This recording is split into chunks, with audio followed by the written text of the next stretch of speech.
وہ business woman تھی اور ہمیشہ نفع نقصان کا سوچتی تھی۔ اس نے یہ شادی نفع کے لیے کی تھی، لیکن اب اسے لگ رہا تھا کہ اگر عبید چلا گیا تو یہ اس کی زندگی کا سب سے بڑا نقصان ہوگا۔ ولید، وہ رکا نہیں۔ جب جب یہ بچہ دنیا میں آ جائے گا تو کیا تم؟ میرے اب کی آواز کام گئی۔ وہ سوال پورا نہ کر سکی۔ عبید کے ہاتھ رک گئے۔ اس نے سر اٹھایا اور میرب کی آنکھوں میں جھانکا۔ ہاں، اسے خوف نظر آیا۔ وہ جانتا تھا کہ وہ کیا پوچھنا چاہتی ہے۔ کیا وہ معاہدے کے مطابق 5 لاکھ لے کر چلا جائے گا؟ عبید نے گہرا سانس لیا۔ ہم اس بارے میں بعد میں بات کریں گے میرب۔ ابھی صرف تم اور ہمارا بچہ اہم ہے، باقی سب دیکھی جائے گی۔ اس نے واضح جواب نہیں دیا، لیکن اس کے لہجے کی نرمی نے میرب کو تھوڑا اطمینان دیا۔ میرب نے گلاس سائڈ ٹیبل پر رکھا اور کھسک کر عبید کے قریب ہوگی۔ اس نے اپنا سر عبید کے گھٹنوں پر رکھ دیا۔ عبید نے مسکرا کر اپنا ہاتھ اس کے بالوں میں پھیرنا شروع کر دیا۔ مجھے ڈر لگ رہا ہے ولید، میرب نے اعتراف کیا۔ جائیداد کھونے سے نہیں، اب مجھے کچھ اور کھونے سے ڈر لگ رہا ہے۔ عبید سمجھ گیا۔ اس نے جھک کر میرب کے بالوں کو چوما۔ جو تمہارا ہے وہ کہیں نہیں جائے گا میرب، نہ جائیداد اور نہ ہی کوئی اور۔ بس تم اپنا خیال رکھو۔ اس رات دونوں دیر تک جاگے۔ مستقبل کی غیر یقینی صورتحال اپنی جگہ، لیکن حال کی خوشی اتنی بڑی تھی کہ اس کے تمام وسوسوں کو فی الحال دبا دیا تھا۔ دونوں جذباتی طور پر ایک ایسے بندھن میں بن چکے تھے جس کا کوئی نام کانٹریکٹ میں نہیں لکھا تھا، اور وہ نام تھا محبت۔ آپریشن تھیٹر کے باہر سرخ بتی بجھ گئی، اور اسی لمحے ایک ننھی سی جان کے رونے کی آواز نے ہسپتال کے وی آئی پی فلور کے سناٹے کو توڑ دیا۔ عبید لاشاری، جو پچھلے 2 گھنٹے سے بے چینی سے راہداری میں ٹہل رہا تھا، یہ آواز سنتے ہی ساکت ہو گیا۔ اس کے قدم جم گئے اور دل کی دھڑکن جیسے ایک لمحے کے لیے رک گئی۔ دروازہ کھلا اور ڈاکٹر شاہدہ مسکراتے ہوئے باہر آئیں، ہاتھوں میں سفید ڈرومپر میں لپٹا ایک ننھا سا وجود۔ مبارک ہو مسٹر ولید، ڈاکٹر شاہدہ کی آواز میں خوشی کی کھنک تھی۔ اللہ نے آپ کو بیٹے سے نوازا ہے، ماشاءاللہ، بالکل صحت مند ہے۔ عبید کانپتے ہاتھوں کے ساتھ آگے بڑھا اور ڈرتے ڈرتے اس ننھی سی گٹھری کو تھام لیا۔ بچہ جو بھی رو رہا تھا، باپ کی باہوں میں آتے ہی خاموش ہو گیا۔ عبید نے جھک کر اس سرخو سفید چہرے کو دیکھا، بند آنکھیں، ننھی مٹھیاں اور معصومیت کا ایک جہاں۔ عبید کی آنکھوں سے بے اختیار آنسو چھلک پڑی۔ ایک سخت جان جم ٹرینر جو بھاری بھرکم وزن اٹھاتے ہوئے کبھی نہیں کانپا تھا، آج پھول جیسے بیٹے کو اٹھا کر جذباتی ہو گیا۔ میرا بیٹا، اس کے لبوں سے سرگوشی نکلی۔ اس نے ڈاکٹر کی اجازت سے میرب کے کمرے کا رخ کیا۔ میرب ابھی ہوش میں آ رہی تھی۔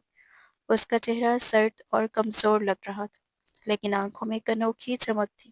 عبید دھیرے سے اس کے بیڈ کے قریب بیٹھا اور بچے کو میرب کے پہلو میں لٹا دیا۔ دیکھو میرب، عبید کی آواز بھر آ گئی تھی، دیکھو اسے، یہ ہمارا معجزہ ہے۔ میرب نے کمزور ہاتھ بڑھا کر بچے کے گال کو چھوا تھا۔ اس لمس نے جیسے اس کی ساری تکلیف دور کر دی ہو۔ اس نے نم آنکھوں سے عبید کو دیکھا جو مسلسل آنسو بہا رہا تھا۔ تم رو رہے ہو ولید؟ میرب نے مدھم مسکراہٹ کے ساتھ پوچھا۔ عبید نے بچے سے نظر ہٹا کر میرب کو دیکھا اور پھر جھک کر اس کے ماتھے پر ایک طویل اور پرخلوص بوسہ دیا۔ یہ خوشی کے آنسو ہیں میرب، تمہارا شکریہ، بہت بہت شکریہ۔ تم نے مجھے یہ انمول خوشی دی ہے، تم نے مجھے مکمل کر دیا ہے۔ میں اس احسان کا بدلہ ساری زندگی نہیں چکا سکتا۔ میرب کے دل میں کچھ پگھل سا گیا۔ وہ جو سمجھتی تھی کہ یہ بچہ صرف ایک باعث ہے، ایک جائیداد بچانے کا ذریعہ ہے، اس لمحے اس سے احساس ہوا کہ یہ بچہ ان دونوں کی محبت کی پہلی نشانی ہے۔ اگلے 7 دن ہوا کے جھونکے کی طرح گزر گئے۔ گھر میں ایک میلے کا سما تھا۔ صوفیہ بیگم تو جیسے زمین پر پاؤں ہی نہیں رکھ رہی تھی۔ میرب اور عبید دونوں اپنی نئی ذمہ داریوں میں مگن تھے۔ راتوں کو جاگنا، ڈائپر بدلنا، بچے کو چپ کروانا، ان چھوٹی چھوٹی مشقتوں نے انہیں ایک دوسرے کے اور قریب کر دیا تھا۔ وہ اب ایک بہترین ساتھی بن چکے تھے۔ 7ویں دن حقیقے کی تقریب تھی۔ صدی کی ولا کو دلہن کی طرح سجایا گیا تھا۔ شہر کی تمام اشرفیہ مدعو تھی۔ آج عبید کے گھر والے بھی آئے ہوئے تھے۔ اس کی بوڑھی ماں جو سادہ کپڑوں میں بھی ملبوس تھی، لیکن ان کے چہرے پر پوتے کی خوشی دید نہیں تھی۔ صوفیہ بیگم نے جس گرم جوشی اور عزت سے عبید کی فیملی کا استقبال کیا، اس نے عبید کا سر فخر سے بلند کر دیا۔ اوپر کمرے میں میرا آئینے کے سامنے کھڑی تیار ہو رہی تھی۔ اس نے گہرے سبز رنگ کا بھاری کامدار جوڑا پہن رکھا تھا۔ جویلری اور میک اپ سب کچھ بہترین تھا، لیکن آئینے میں نظر آنے والا عکس اداس تھا۔ اس کی گود میں اس کا بیٹا سو رہا تھا۔ میرے اپنی کلائی میں پہنی ہوئی سونے کی چوڑیاں گھمائیں۔ آج 7واں دن تھا۔ معاہدے کی مدت پوری ہو چکی تھی۔ وائرس دنیا میں آ چکا تھا اور وہ صحت مند تھا۔ شرٹ پوری ہو گئی تھی۔ اب عبید کے جانے کا وقت تھا۔ اس خیال نے میرے اب کے دل کو مٹھی میں جکڑ لیا۔ اس کی آنکھوں سے پانی بہہ نکلا۔ وہ کرسی پر بیٹھ گئی اور چہرہ ہاتھوں میں چھپا لیا۔ وہ سب کچھ پا کر بھی آج سب کچھ ہارنے والی تھی۔ دروازہ کھلا اور عبید اندر داخل ہوا۔ اس نے کریم رنگ کی شیروانی پہن رکھی تھی اور وہ بے حد وجیح لگ رہا تھا۔ میرے اب سب مہمان آ چکے ہیں، تم ابھی تک؟ عبید رک گیا۔ اس نے میرے اب کو روتے ہوئے دیکھا تو فوراً اس کے پاس پہنچا اور گھٹنوں کے بل بیٹھ گیا۔ کیا ہوا؟ طبیعت خراب ہے؟ ٹانکے دکھ رہے ہیں؟ عبید کے لہجے میں بے پناہ تشویش تھی۔ میرے اب نے نفی میں سر ہلایا اور ٹشو سے چہرہ صاف کرنے کی ناکام کوشش کی۔ نہیں ولید، میں ٹھیک ہوں۔ تو پھر رو کیوں رہی ہو؟ آج تو خوشی کا دن ہے، ہمارے بیٹے کا نام رکھا جانا ہے۔ دیکھو وہ کتنا سکون سے سو رہا ہے۔ عبید نے مسکرا کر جھولے کی طرف دیکھا۔ میرے اپنے عبید کی آنکھوں میں دیکھا۔ ان آنکھوں میں اب وہ اجنبیت نہیں تھی، صرف اپنائیت تھی۔ خوشی کا دن؟ میرے اب کی آواز ٹوٹی۔ کیسی خوشی ولید؟ اس بات کی خوشی کہ شرط پوری ہو گئی، یا اس بات کی کہ اب ہمارے الگ ہونے کا وقت آ گیا ہے؟ عبید کی مسکراہٹ سمٹ گئی۔ وہ دھیرے سے اٹھا اور کھڑکی کی طرف چلا گیا۔ باہر روشنیوں کا سیلاب تھا، لیکن کمرے میں ایک بھاری خاموشی چھا گئی۔ میں جانتی ہوں ولید، میرے اب نے سسکتے ہوئے کہا، ہمارے معاہدے کے بعد، بچہ پیدا ہونے کے بعد تمہیں جانا تھا۔ تمہیں تمہارے باقی پیسے مل جائیں گے۔ مسٹر جمشید نے شاید سے اختیار کر لیا ہو۔ عبید نے گہرا سانس لیا اور مڑ کر میرب کو دیکھا۔ اس کی آنکھوں میں بھی وہی اداسی تیر رہی تھی جو میرب کے دل میں تھی۔ ہاں معاہدہ، عبید تلخی سے مسکرایا۔ یہ وقت اتنی تیزی سے گزرا میرب، مجھے اندازہ ہی نہیں ہوا کہ ریت مٹی سے پھسل چکی ہے۔ تمہارے ساتھ رہتے ہوئے اس بچے کے آنے کے بعد میں تو بھول ہی گیا تھا کہ میں یہاں کرائے کا شوہر بن کر آیا تھا۔ اس نے ایک قدم میرب کی طرف بڑھایا۔ میں نے اپنا بیگ پیک کر لیا ہے، تقریب کے فوراً بعد میں چلا جاؤں گا، تم فکر مت کرو۔ بچے سے ملنے میں کبھی کبھار آ جاؤں گا اگر تمہیں اجازت ہو تو۔ عبید کی بات نے میرب کے ضبط کے بندھن توڑ دیے۔ نہیں، میرب اپنی جگہ سے اٹھی اور تیزی سے عبید کے پاس آئی۔ اس نے بے اختیار عبید کا ہاتھ تھام لیا۔ اس کی گرفت مضبوط تھی، جیسے وہ اسے جانے نہیں دے گی۔ تم کہیں نہیں جاؤ گے ولید، کہیں نہیں۔ میرب رو پڑی۔ بھول جاؤ اس منحوس معاہدے کو، پھاڑ دو اس کاغذ کے ٹکڑے کو، مجھے نہیں چاہیے ایسی آزادی جس میں تم نہ ہو۔ عبید حیرت اور بے یقینی سے اسے دیکھ رہا تھا۔ میرب تم جانتی ہو تم کیا کہہ رہی ہو؟ تمہاری جائیداد، تمہارا اسٹیٹس، بھاڑ میں کیا اسٹیٹس؟ میرب نے چیخ کر کہا، پھر اس کی آواز نرم پڑ گئی۔ وہ عبید کے سینے سے لگ گئی۔ مجھے اب کسی چیز کی پرواہ نہیں ہے، یہ جائیداد، یہ دولت، یہ سب بے معنی ہے اگر تم اور میرا بچہ میرے ساتھ نہ ہو۔ میں نے یہ سودا جائیداد بچانے کے لیے کیا تھا، لیکن مجھے نہیں پتا تھا کہ بدلے میں اپنا دل ہار بیٹھوں گی۔ اس نے سر اٹھا کر عبید کی آنکھوں میں دیکھا۔ میں تمہیں اپنی زندگی میں چاہتی ہوں ولید، ایک معاہدے کے طور پر نہیں بلکہ اپنے شوہر کے طور پر، ہمیشہ کے لیے، پلیز مت جاؤ۔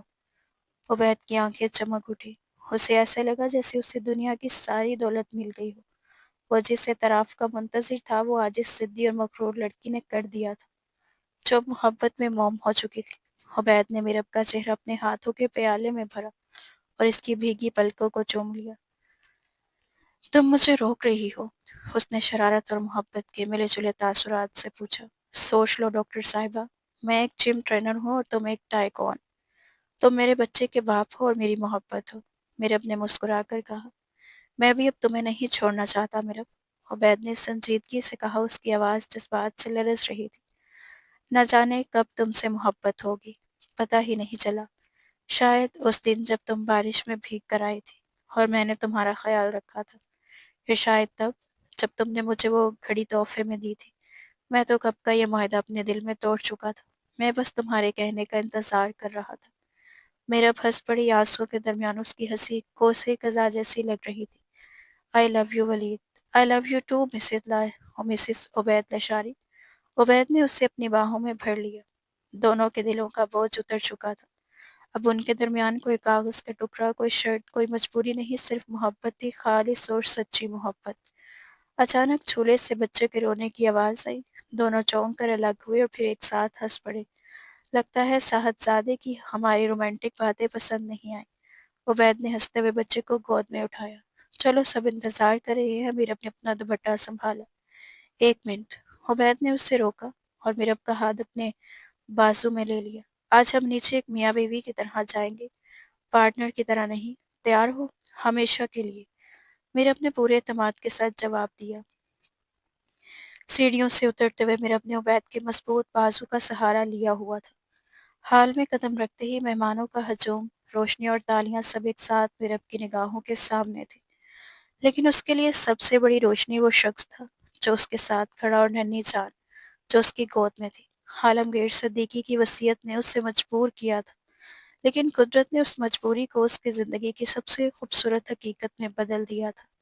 یہ سودا نہ گھاٹے کا تھا، نقصان کا، بلکہ زندگی کا سب سے بہترین سودا ثابت ہوا تھا۔ شہر کے قدیم قبرستان میں شام کے سائے گہرے ہو رہے تھے، ہوا میں خنکی تھی اور بلند درختوں کے پتوں کی سرسراہٹ خاموش ماحول میں ایک لطف ارداش پیدا کر رہی تھی۔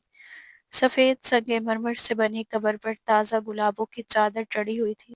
عالمگیر صدیقی کا نام سنہری حروف میں جگمگا رہا تھا۔ میرب کرو قبر کے سہرانے زمین پر بیٹھی تھی۔ اس نے سفید شال اوڑھی ہوئی تھی اور اس کا چہرہ آنسوں سے بھیگا ہوا تھا، لیکن ان آنسوں میں وہ پرانی تلخی یا غصہ نہیں تھا، بلکہ ایک سکون اور تشکر کا احساس تھا۔ عبید کچھ فاصلے پر کھڑا تھا، اس کی گود میں ان کا چھوٹا بیٹا حیدر سکون سے سو رہا تھا۔ عبید نے میرب کو تنہائی دی تاکہ وہ اپنے باپ سے وہ باتیں کر سکے جو سالوں سے دل میں دبی ہوئی تھی۔ میرب نے لرزتے ہاتھوں سے قبر پر پھولوں کی پتیاں بکھیری۔ بابا، اس کی آواز رندی ہوئی تھی، میں آ گئی ہوں اپنے بیٹے اور اپنے شوہر کے ساتھ۔